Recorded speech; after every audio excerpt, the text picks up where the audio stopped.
Hello, Country Changers. Welcome to this month's webinar. I am joined by Ray Smith, who is the General Manager of Bland Shire Council. Hi, Ray. How are you? I'm well, thank you. Good morning. Good morning. Look, I want to start with, I guess, the obvious, the name of Bland Shire. People who might not be from the Riverina, who've never heard of the area, might be thinking, what on earth is that name? It does have historical significance. There was a surgeon from England who killed a man in a duel and was deported to Australia, initially as a convict, but when they realised he was a surgeon, he was released and given some land in this area, and it became known as the Bland, and hence Bland Shire Council. But it has been a difficult name to promote, Laticia, and a few years ago we struck up a relationship with the village of Dull in Scotland and the town of Boring in Oregon in the USA. We became the League of Extraordinary Communities, and our catchcry is now, we may be bland, but we're far from dull and boring. I know that campaign well. It was, look, it's very clever, and I think it's always great to see where councils are that active and thinking outside of the box and ways to get promotion. So if that's any indication about what the council's like, I think that's a good one. So tell me a little bit, I mean, I know where Bland Shire is, but for those who may not be familiar with it, tell me about where you're situated and what are some of those access points in terms of distance from main cities? Certainly. Well, we're on the cusp of central west New South Wales and the Riverina. We're about an hour and a half drive from Griffith, an hour and a half drive from Wagga, an hour drive away from Forbes. And we're located on the junction of the Newell Highway and the Mid-Western Highway. So strategically, we're very well placed geographically. Just tell me a little bit about the main industries out there, because I know there are lots of job opportunities. What are we looking at?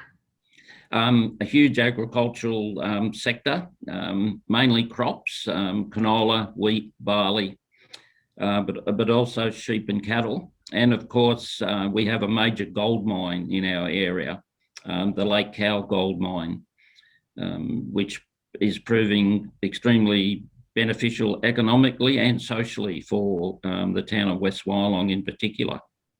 I've been out to that mine a couple of times, filming for various projects, and it is an impressive site, and I believe they're expanding. Yeah, they're in the process now of gaining approval from the state government for an underground development which will extend the life of the mine probably out to at least 2040, which is great news for West Wyalong and the Bland Shire. And with that, it's bringing some pressure on housing and other facilities. But council is sort of storming ahead with residential development, light commercial development. We have a new business park coming online. So all things look really good for the Bland Shire in the coming future. And speaking with other people from the council and the region, we profiled one of your local residents for the recent Country Change video who was, I think he started out as a FIFO worker, and apparently it's a common story for FIFOs to be flown in and out and really enjoy the community and the facilities that they end up moving their whole family there. That's a bit of a common story. It is, and it's great news. And Evolution Mining, who are the owner of the mine, they have a policy in place where they much prefer their employees to work and live in West Wyalong, if not the surrounding towns of both Condobolin and Forbes. But with that policy in place, yeah, it's just making this a very vibrant town. So it sounds like council's preparing for that expansion and what that's going to do from a pressure on residential property and I guess even the kinds of businesses that it might be able to bring in. Do you want to tell me a little bit about that some more?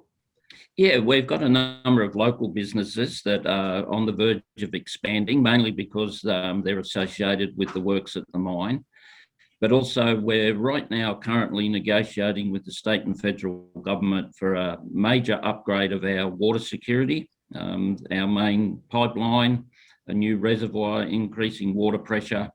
And that just will give us a secure water supply probably for the next 50 years, which means it can be the catalyst then for further investment, whether it be industrial, commercial or residential. And I think that's a really good signpost of how much faith you have in your future as a town and from an economy perspective, because if you're putting that much investment and forward planning into things, you must be confident about the type of sustainability and regional outputs you'll be achieving. Most certainly. The water security project's a $9 million project.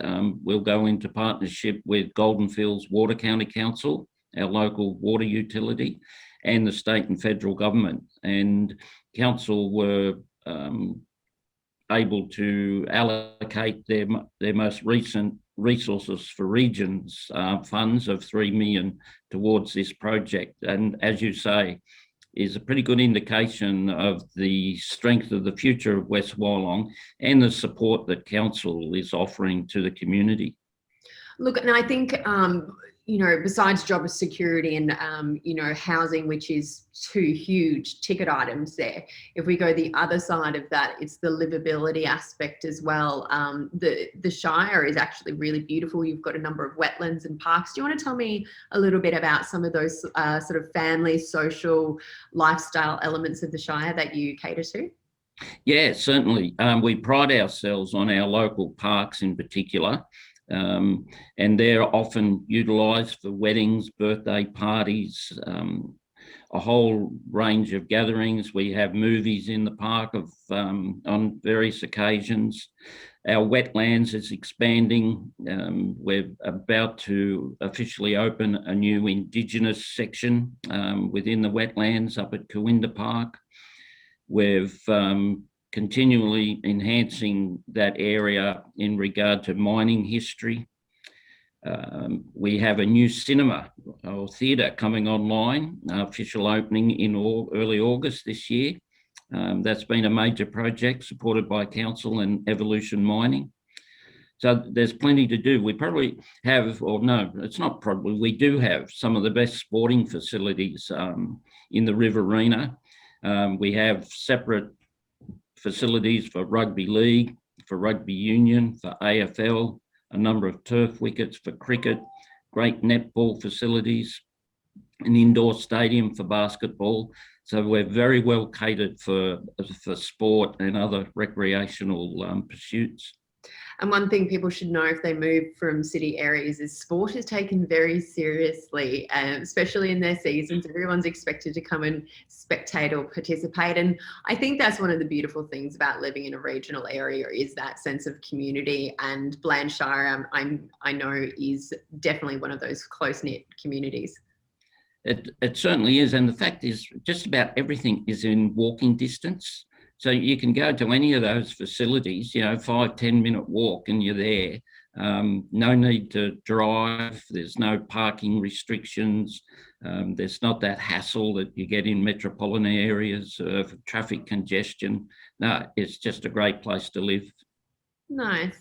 Well, thank you so much for joining us. I think if anyone is interested in checking out more about Bland Shire and West Wyalong, I encourage you to go to the Country Change website page that features some stories about the couple who we've interviewed and some maps to give you a little bit more context about where it's situated. And then, of course, as always, you can contact anyone at Country Change for some guidance on how to make your true change a reality. So thank you so much, Ray. I really appreciate your time this morning. My pleasure. Thank you.